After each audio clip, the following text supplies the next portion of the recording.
So we're here at the CCA workbench, Dave, and rigs and techniques is certainly what we talk about every week. But when it comes to bass fishing, not necessarily I'm really smart on this. So Yeah. I'm looking forward to this because I do it a lot, but I don't think I'm very smart at it either sometimes.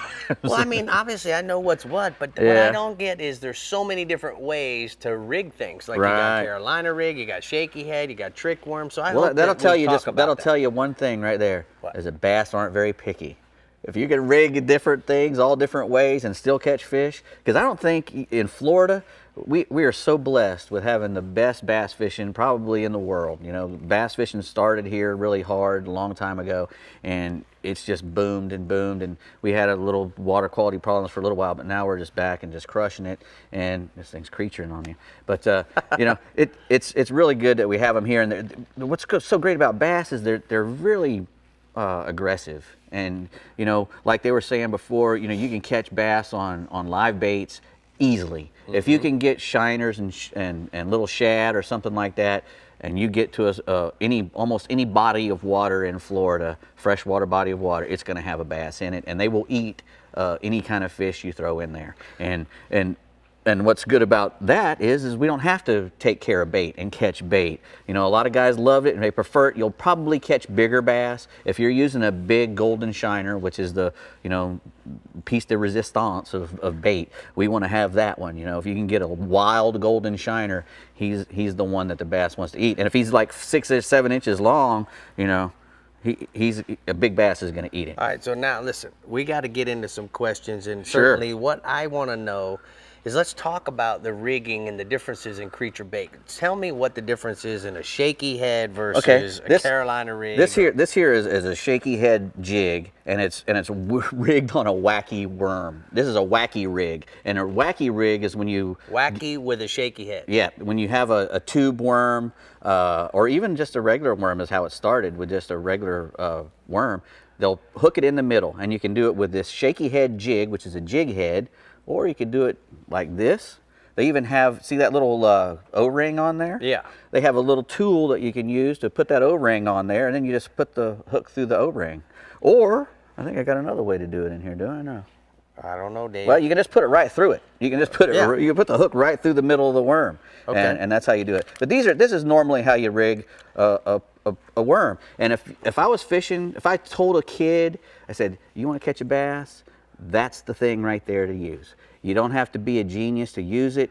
You throw that thing out there and reel it real slow along the bottom, and when the fish eats it, you pull back. And a Texas rigged worm is a great worm. Okay, so let's talk a little bit about this. These are weedless worms. Are these both the same category worm? Yes. Or is one? Yep. Okay. Yep, pretty much the same. Because one's a curly tail versus just a regular flat tail. Right. I like a curly tail. It adds a little extra action. But is this considered a Cinco? Yes, that's a Cinco. Because it's first of all, it's thicker and it's fatter and it's symmetrical. All these other worms kind of taper down to a tail or something. These sluggos and stuff are like a stick. Sluggo. Yeah, like a stick bait. Okay, and then so the creature baits, Dave. So this obviously is a logger toad from Bass Assassin, correct? Yep. But you hear guys talk about putting a creature bait on a chatterbait. That's a chatterbait. Yep, and I do that a lot actually. I have a great big purple one that I like to use in Lake Toho because purple and that's why I use these purple and dark worms. Yeah, that dark purple or black. The bass can see it even in dark water. The blue is the last color that goes away. So if you have a dark blue lure, you have a good chance of catching them. And what people do with these creature baits, not only with the chatterbait, is they'll put a big jig head on here, and they'll use it for a thing called a punch bait. And when you put a big heavy weight on here, and you're punching it through hydrilla or real thick mat of grass on the surface, and you want to get it underneath that mat of grass to where the fish are down underneath of it. They're down there in that little cave, and all of a sudden this thing comes punching through in front of them. Their first instinct is to just pile on it. My favorite type of fishing in Florida is during the summertime, is when we get a lot of the shad schooled up on the surface, and I can throw topwater plugs. And some of my favorite ones are that little Skitter V with the orange bottom on it. That's really good in really dark water.